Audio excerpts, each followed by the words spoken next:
नमस्कार, अमर छत्तीसगढ़ देख रहे हैं आप। मैं हूं प्रशांत कटारे। रुख खबरों का। जम्मू कश्मीर में फंसे छत्तीसगढ़ के मजदूरों के लिए आज 2 स्पेशल ट्रेनें चलाई जा रही हैं। आज दोपहर 1 बजे के बाद शाम 7 बजे दूसरी ट्रेन छत्तीसगढ़ के मजदूरों को लेकर रवाना होगी। जम्मू के कटरा रेलवे स्टेशन से चल रही दोनों स्पेशल ट्रेनें सीधे चांपा रेलवे स्टेशन पहुंचेंगी। गौरतलब है कि लॉकडाउन की वजह से जम्मू में छत्तीसगढ़ से 26,700 मजदूर फंसे हुए हैं, जिन्हें सीएम भूपेश बघेल की पहल पर छत्तीसगढ़ लाने का सिलसिला आज से शुरू हो रहा है। तो जम्मू कश्मीर में कई हजार मजदूर फंसे हुए हैं। करीब 26,000 मजदूर छत्तीसगढ़ के फंसे हुए, जिन्हें राज्य में वापस लाने के लिए आज 2 स्पेशल ट्रेनें चल रही हैं। और आपको बता दें कि आज दोपहर 1 बजे के बाद शाम 7 बजे दूसरी ट्रेन छत्तीसगढ़ के मजदूरों को लेकर रवाना होगी। जम्मू के कटरा रेलवे स्टेशन से चल रही दोनों स्पेशल ट्रेनें सीधे चांपा रेलवे स्टेशन पहुंचेंगी और यहां पर छत्तीसगढ़ में पहुंचने पर सभी मजदूरों का मेडिकल चेकअप कराया जाएगा। तमाम दूसरी सुविधाएं भी उन्हें मुहैया कराई जाएंगी। देश के दूसरे हिस्सों की तरह जम्मू कश्मीर में भी जो यहाँ पे श्रमिक फंसे हुए हैं बाकी स्टेट्स के, बाकी रियासतों के, उनको वापस अपने अपने घरों में ले जाने के लिए श्रमिक ट्रेनें चलाई जा रही हैं कई दिनों से, और जिसमें अभी तक हज़ारों की संख्या में जो श्रमिक है उनको अपने अपने घरों, जो अपने अपने राज्यों में वापस भेज दिया गया है। और इसी कड़ी में आज कटरा से 2 श्रमिक ट्रेनें चंपा डिस्ट्रिक्ट के लिए, जो कि छत्तीसगढ़ में है, वहाँ के लिए रवाना होंगी 2 ट्रेनें, और जिसमें जो छत्तीसगढ़ के कुछ हज़ारों की संख्या में तकरीबन 26,700 श्रमिक जो फंसे हुए हैं यहाँ जम्मू में, उनको वापस भेजने की तैयारी है। और उसके सिलसिले में 2 श्रमिक ट्रेनें यहाँ से निकलेंगी आज। ज़ाहिर तौर पर जो यहाँ पे फंसे हुए थे ये जो छत्तीसगढ़ के भी श्रमिक, बाकी राज्यों की तरह जो छत्तीसगढ़ के श्रमिक यहाँ पे फंसे हुए थे, उनको भारी कठिनाइयों का सामना करना पड़ रहा था। खाने पीने की उनको दिक्कत हो रही थी, और उनके पास पैसा नहीं था, पैसे की कमी थी उनके पास, और उसको चलते हुए उनको भारी दिक्कतों का सामना करना पड़ रहा था, बहुत ही ज़्यादा मुश्किलों का सामना करना पड़ रहा था। लेकिन अब जबकि वो अपने घरों पे उनको वापस भेजने की तैयारी की जा रही है, और उस सिलसिले में जिस तरह मैंने कहा आज 2 श्रमिक ट्रेनें भी चंपा डिस्ट्रिक्ट के लिए, छत्तीसगढ़ के लिए रवाना होंगी। तो जाहिर तौर पर जो लोग यहाँ पे फंसे हुए थे उनमें भारी उत्साह है, खुशी है। कैमरामैन चांद के साथ में समीर भट्ट, न्यूज़ 18 जम्मू। समीर भट्ट हमारे साथ जम्मू से जुड़ गए हैं और जानकारी के साथ जम्मू से आज 2 ट्रेनें चलने वाली हैं चांपा के लिए। एक ट्रेन, दूसरी ट्रेन भी जल्दी निकलने वाली है। समीर, क्या जानकारी? करीब जो कि 27,000 से ज्यादा बताया जा रहा है कि छत्तीसगढ़ के मजदूर ही यहां पर फंसे हुए थे। अब तक कैसे इनकी गुजर बसर हो रही थी? 2 ट्रेनें लेकर छत्तीसगढ़ के लिए निकलेंगी मजदूरों को। इसके अलावा और कुछ भी रेलवे ने बताया, कुछ और आगे भी ट्रेनें भविष्य में छत्तीसगढ़ के लिए जाएंगी क्या मजदूरों को लेकर? देखिए अभिषेक, मैं आपको विस्तार से बताने की कोशिश करूंगा जितनी जानकारी हमें है। और जाहिर सी बात है, हमने इससे पहले भी जो छत्तीसगढ़ के कई यहाँ पे लेबर थे उनसे बात की थी, जो श्रमिक थे यहाँ पे, उनसे हमारी बात होती थी। तो बहुत तकलीफ में थे ये लोग, और बाकी राज्यों में जितने लोग रहते थे उनकी तरह जो बाकी राज्यों के श्रमिक यहाँ पे फंसे हुए थे, इसी तरह छत्तीसगढ़ के एक भारी संख्या, तकरीबन 26,000 से ज़्यादा लोग यहाँ, 27,000 के करीब श्रमिक यहाँ पे मुख्तलिफ जगहों पे काम करते थे, चाहे बड़ी ब्राह्मणा का इंडस्ट्रियल एरिया हो, या यहाँ पे नई बस्ती सतवारी एरिया हो, या यहाँ पे जितने भी इंडस्ट्रियल एरिया और खासकर गाँव में जो लोग रहते थे आम लोकल, उनके घरों में ये काम करते थे। तो बड़ी दिक्कतों का सामना इनको करना पड़ा। और कई पिछले 2 महीने के लगातार, हालांकि गवर्नमेंट ने इनके लिए कुछ सुविधाएं भी दी थी, कुछ लंगर का इंतज़ाम किया गया था, लेकिन तब भी उनके जो पैसे थे वो ख़त्म हो गए थे, रोज़गार उनको मिल नहीं रहा था, उनके पास जो बचा कुचा पैसा सेविंग था वो भी ख़त्म हो गया था, और कुछ लोगों ने फिर घर से मंगवाया था। तो बहुत मुश्किलों का इन लोगों ने सामना किया, और आज चल के कुछ अच्छी राहत उनको मिली है। 2 ट्रेनें, जिस तरह आपने कहा, 2 ट्रेनें आज यहाँ कटरा से चलेंगी। और इसके साथ मैं आपको बता दूं, मैं इस वक्त जम्मू रेलवे स्टेशन पर खड़ा हूँ, और यहाँ पे परसों से, मंडे से ऑनलाइन जो काउंटर यहाँ पे थे वो शुरू हो गए हैं, काउंटर बुकिंग शुरू हो गई रिजर्वेशन की। और आज हम यहाँ पे आए तो हमारे साथ कुछ 2 लोग हैं जो यात्री हैं, जो जाना चाहते हैं। मैं इनसे आपकी बात करवाना चाहूँगा, और उनसे आप थोड़ा आगे आए। आपका नाम? परदेसी। आप कहाँ से आए हो? हम आए अभी त्रिकुटा नगर से। आपको कहाँ जाना है? छत्तीसगढ़ जाना है। किस जगह? चांपा। चांपा जाना है। कब की बुकिंग करवाई आपने? आपने गया है बंदा करवाने के लिए, पता नहीं कल के हो रहा है कि आज का हो रहा है कि परसों का हो रहा है। अच्छा, ये नॉर्मल जो बुकिंग होती है वो करवाने गए? हाँ हो। तो यहाँ पे जो 2 महीने रहे कितना मुश्किलों का सामना? यहाँ मुश्किल, हमें तो इसे मुश्किल है। एक तो हमारा दिहाड़ी नहीं चल रहा है, एक तो खाने पीने के लिए है नहीं, पैसा है नहीं पॉकेट में, तो कहाँ से खरीद कर खाएंगे। आप अपना नाम बताएं। बिल्कुल बिल्कुल समीर, इनकी परेशानियां स्वाभाविक है, बढ़ी हुई थी, लेकिन अब कोई राह जरूर नजर आई है। जैसे जैसे जिस अंदाज में ट्रेनें आएंगी बहुत ज्यादा ये मजदूर अब अपने घर पहुंच पाएंगे। जी बिल्कुल, बहुत शुक्रिया समीर हमसे बात करने के लिए, धन्यवाद आपका। अगली खबर का रुख कर रहे हैं। देश भर के 300 किसान संगठनों ने आज हड़ताल कर केंद्र सरकार के खिलाफ नाराजगी दिखाई है। छत्तीसगढ़ में किसानों ने अन्य मांगों के साथ ही राजीव गांधी किसान न्याय योजना की राशि एकमुश्त देने की भी मांग की है। किसान अपने घरों, खेतों और मनरेगा स्थलों से ही प्रदर्शन कर रहे हैं। छत्तीसगढ़ किसान सभा के प्रदेश अध्यक्ष संजय पराते से बात की हमारी सहयोगी ममता लांजेवार ने। देश भर में 300 किसान संगठन आज हड़ताल पर हैं और अपने अपने घरों से वो सोशल डिस्टेंसिंग का पालन करते हुए विरोध प्रदर्शन कर रहे हैं। और इसी कड़ी में छत्तीसगढ़ में 25 किसान संगठन इसमें शामिल हुए हैं और छत्तीसगढ़ किसान सभा के प्रमुख संजय पराते हमारे साथ मौजूद हैं, उनसे बात करते हैं। जो देश भर में किसानों को लेकर मांगे हैं ही, लेकिन इसके साथ ही संजय पराते बताते हैं कि किसान न्याय योजना को लेकर भी उन्होंने इसमें शामिल किया है। आप बताइए कि क्या क्या मांगे हैं आप लोगों की और किसान न्याय योजना को क्यों शामिल किया, जबकि सरकार का कहना है कि ये किसानों को आगे बढ़ाने वाली योजना है, राहत देने वाली योजना है। निश्चित रूप से हम ये मानते हैं कि इस तरीके की कोई योजना आती है तो किसानों को इससे राहत मिलेगी, लेकिन मुख्य बात यह है कि बजट में 5,700 करोड़ रुपए का प्रावधान उन्होंने किया है। ये पैसे एक मुश्त किसानों के हाथ में जाने चाहिए, क्योंकि आप जानते हैं कि खेती किसानी की हालत बहुत खराब है। इस सीजन में खेती बर्बाद हो चुकी है, तो अगले सीजन में खेती यदि करना है तो उनके हाथ में पैसे चाहिए। ये 4 किश्तों में पैसे देने से इस प्रदेश की खेती किसानी को मदद नहीं मिलेगी। हम एक मुश्त पैसों की मांग कर रहे हैं। इसके साथ ही छत्तीसगढ़ में हम इस बात की ओर की मांग कर रहे हैं कि ये जो प्रवासी मजदूर बड़े पैमाने पर आ रहे हैं, 4 लाख मजदूर आज भी छत्तीसगढ़ के बाहर है। सरकार इनको लाने की कोई व्यवस्था नहीं कर रही है। इनको उनके रहमो कर्म पर छोड़ दिया गया है। इनको सरकार अपने गांव तक लाने की व्यवस्था करे। किस तरह से हड़ताल कर रहे हैं, मतलब फिजिकल डिस्टेंसिंग को मेंटेन करते हुए घरों से लोग विरोध कर रहे हैं, अपने खेत खलिहानों में जो काम कर रहे हैं वहां से विरोध कर रहे हैं, मनरेगा स्थल से विरोध कर रहे हैं और गांवों की गलियों में सोशल डिस्टेंसिंग को मेंटेन करते हुए वो प्रदर्शन कर रहे हैं। बिल्कुल, ये है संजय पराते और इनका कहना है कि किसानों को जो छत्तीसगढ़ जो राजीव गांधी किसान न्याय योजना है उसमें एक मुश्त राशि जो है वो दी जाए, इसकी मांग भी उन लोगों ने इस मांग में शामिल की। और साथ ही ये भी कहना है कि जो किसान हैं या जो श्रमिक लौटे हैं उनको सीधे कैश दिया जाए, जिससे कैश के जरिए वो बाजार में इसके जरिए जो है एक तरह से कहें कि बढ़ावा मिलेगा। हम सुरेश पासी के साथ तराजा न्यूज़ 18 छत्तीसगढ़ रायपुर। और छत्तीसगढ़ में भी अब कोरोना के मामले तेजी से बढ़ने लगे हैं। प्रदेश में अब एक्टिव मरीजों की संख्या 282 हो गई है, जबकि कुल कोरोना पीड़ितों की संख्या 361 है, जिनमें से 79 लोग स्वस्थ होकर घर जा चुके हैं। मुंगेली जिले में सबसे ज्यादा 70 एक्टिव केस हैं। वहीं प्रदेश में 57,000 से ज्यादा संदिग्धों की जांच हो चुकी है, जबकि 1580 संदिग्धों के सैंपल की जांच जारी है। उधर दुर्ग में एक कोरोना संक्रमित युवक की मौत हो गई। मृतक पश्चिम बंगाल का निवासी था।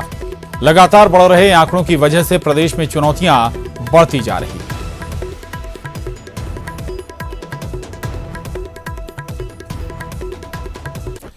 और कांकेर जिले में कोरोना संक्रमित मरीजों की संख्या में इजाफा हो रहा है। मंगलवार देर रात जिले के 4 कोरोना संक्रमित मरीजों की सूचना पर हड़कंप मच गया। इन 4 मरीजों में से एक मरीज आयुर्वेदिक के डॉक्टर बताया जा रहा है। सूचना मिलते ही एसपी, कलेक्टर मौके पर पहुंचे और नेशनल हाईवे को डाइवर्ट कर दिया।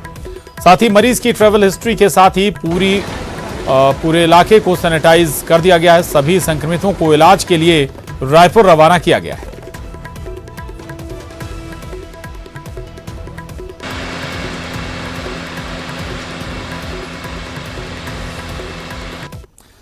और देश भर में लॉकडाउन है। शासन से लेकर प्रशासन तक लोगों को सोशल डिस्टेंसिंग का पालन करने और मास्क का इस्तेमाल करने की हिदायत दे रहा है। इस बीच सुकमा की नन्ही बिटिया आराध्या ने भी प्यारा सा संदेश दिया है, जो इन दिनों सोशल मीडिया पर जमकर वायरल हो रहा है।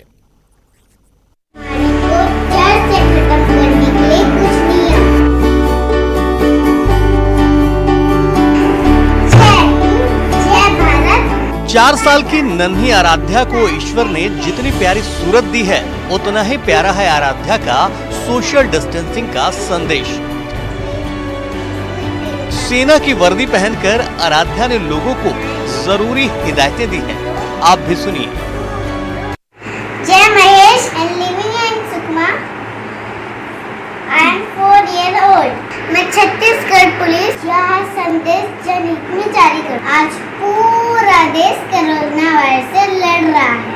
इस महामारी को जड़ से खत्म करने के लिए कुछ नियम। पहला, मास्क का उपयोग करें। दूसरा,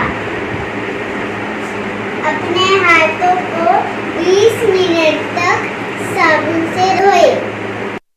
तीसरा, सोशल डिस्टेंसिंग का पालन करें। चौथा, अपने घरों से बिना काम के बाहर ना निकलें। पांचवा, अपने पास सैनिटाइजर रखिए और उसका उपयोग करें।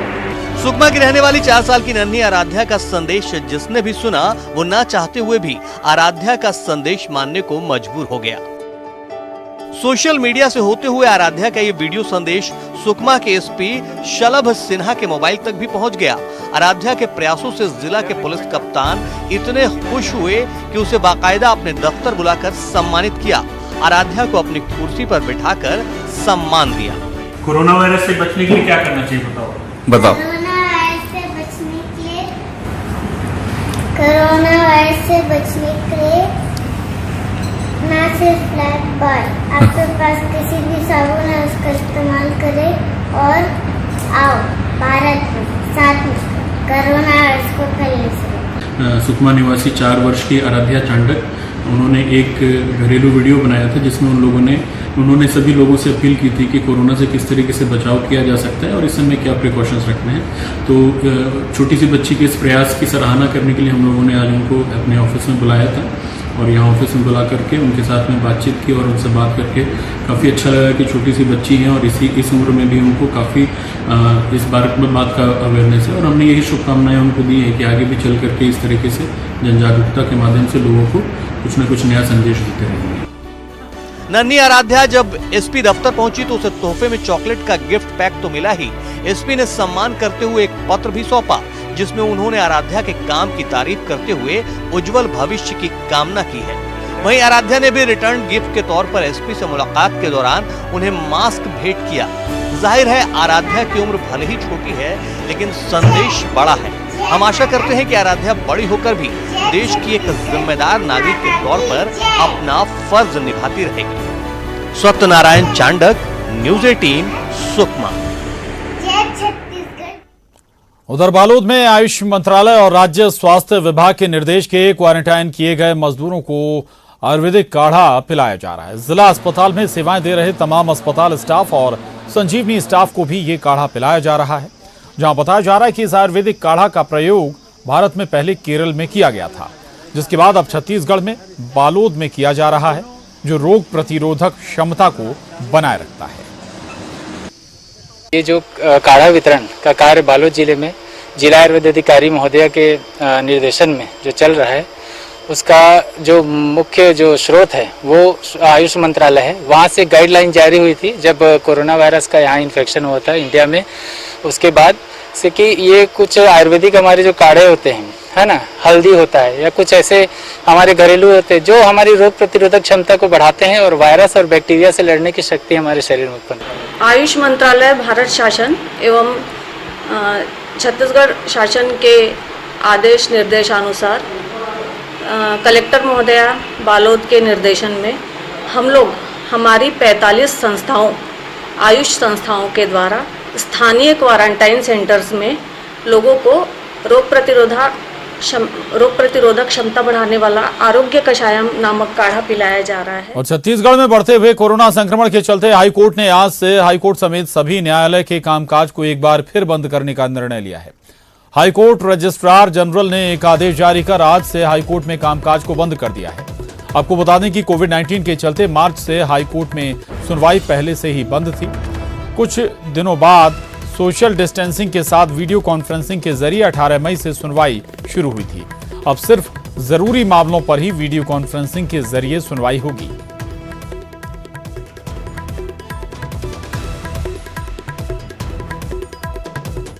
और लॉकडाउन के बीच में खुले शराब दुकानों को लेकर हाईकोर्ट के एक एडवोकेट तुषारधर दीवान ने जनहित याचिका दायर की है, जिसमें मांग की गई है कि प्रदेश भर के शराब दुकानों को बंद किया जाए। साथ ही याचिका में कहा गया है कि केंद्र सरकार के सोशल डिस्टेंसिंग का पालन नहीं किया जा रहा है। इस पर आज शासन ने जवाब दाखिल कर बताया कि पूरी तरह से सोशल डिस्टेंसिंग का पालन हो रहा है। प्रदेश के सभी एसपी को लेटर भी भेजे गए हैं। इसके अलावा पुलिस वहां गश्त भी लगा रही है। मामले की अगली सुनवाई शुक्रवार को होगी।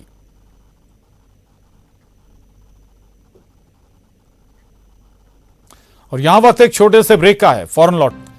और ब्रेक के बाद अहम खबर रायपुर से है। विधायक के बंगले के पीछे बताया जा रहा है कि आग लग गई है। कांग्रेस विधायक विकास उपाध्याय के बंगले के पीछे आग लगी है। एनआईटी गेट से डीडी नगर जाने वाला रास्ता, जहां पर विकास उपाध्याय का बंगला स्थित है, और वहीं बंगले के पीछे आग लगी है। बड़ी मात्रा में यहां पर औषधि वाले पेड़ लगे हुए हैं।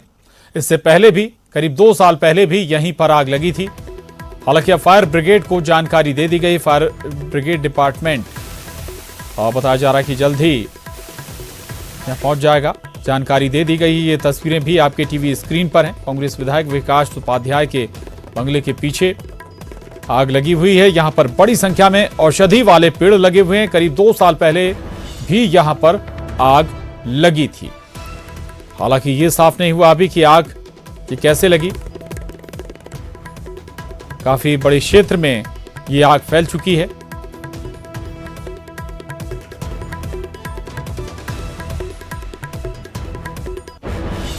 उधर कांकेर में लॉकडाउन के चलते मजदूर, किसान, छोटे मोटे व्यापारियों का कारोबार बुरी तरह से प्रभावित हो चुका है। ऐसे में कोरोना से जूझ रहे लोगों को बिजली विभाग ने बिजली बिल का ऐसा झटका दिया है। विभाग ने अप्रैल महीने का भारी भरकम बिल भेजा है और भुगतान करने की अपील की है। उपभोक्ताओं का कहना है कि राज्य सरकार ने बिल आधा करने को कहा है, लेकिन हजार रुपए का बिल भेजा गया है। उधर बिजली विभाग का कहना है कि बिल को लेकर जो भी शिकायतें होंगी उसे दूर किया जाएगा।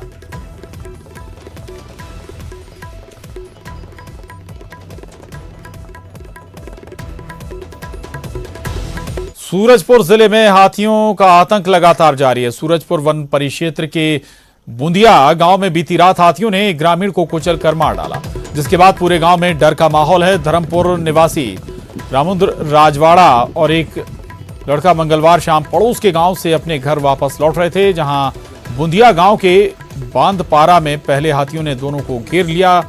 लड़का किसी तरह जान बचाकर वहां से फरार हो गया, लेकिन रामुद्र राजवाड़े को हाथी ने कुचलकर मार डाला।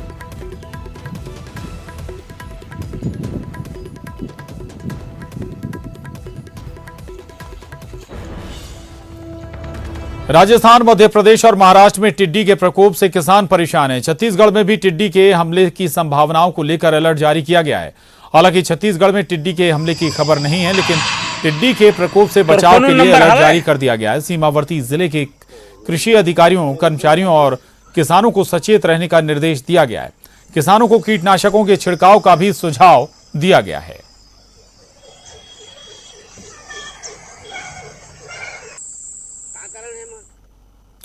उधर कवर्धा में आज एक ऑटो पार्ट्स की दुकान में भीषण आग लग गई। आग लगने से लाखों का सामान जलकर खाक हो गया। आग लगने की वजह फिलहाल साफ नहीं हो सकी है। शॉर्ट सर्किट से आग लगने की आशंका जताई जा रही है। फायर ब्रिगेड की मदद से आग पर काबू पाया गया। घटना कोतवाली थाने के बिलासपुर रोड ट्रांसपोर्ट नगर की बताई जा रही है, जहां पर ओम ऑटो पार्ट्स की दुकान है, जिसमें आज सुबह करीब 5 बजे के करीब अचानक आग लग गई।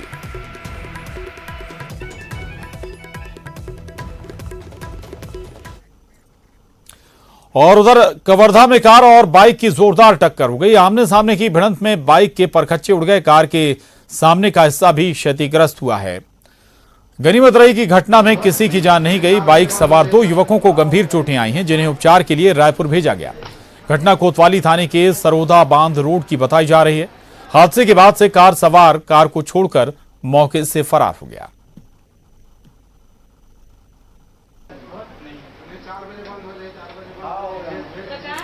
कांकेर के एसपी ने सुरक्षा में लगे पुलिस के जवानों की हौसला अफजाई की और उनके बीच मास्क का वितरण किया। एसपी ने कहा कि जवानों की सेहत का ध्यान रखते हुए उनके लिए सभी सुविधाएं उपलब्ध कराई जा रही हैं। किसी की तबीयत खराब होने पर उनका तत्काल इलाज कराया जा रहा है।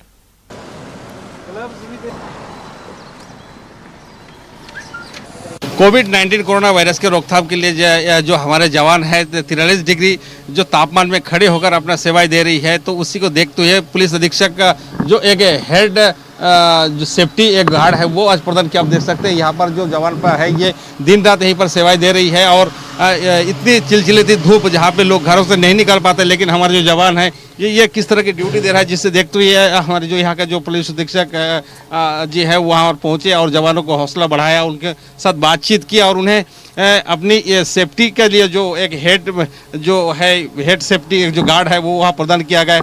धूप है उसमें जिस तरह से ये जवान काम करते निश्चित रूप से ये फायदामंद होगा। हमारे साथ कुछ अधिकारी मौजूद हैं, उनसे जानने को नहीं करें। सर ये बताइए अभी जो आप लोग क्या प्रदान किया गया, क्या कहेंगे इसमें? सुरक्षा के दृष्टिकोण से ये मास्क ये किया, सैनिटाइजर ये किया उपलब्ध कराए और सोशल डिस्टेंस चेकिंग के दौरान करने के लिए एसपी सर महोदय जी बताए। अच्छा उपकरण हमारे पुलिस कप्तान के द्वारा दिया गया है। ये हमारा निश्चित तौर पे हौसला अफजाई है जवानों के लिए और ड्यूटी के दरमियान लोगों से दूर रहने की हिदायत दी गई है कि दूरियां बनाकर रखें, चेकिंग के दरमियान किसी के संपर्क में ना आए।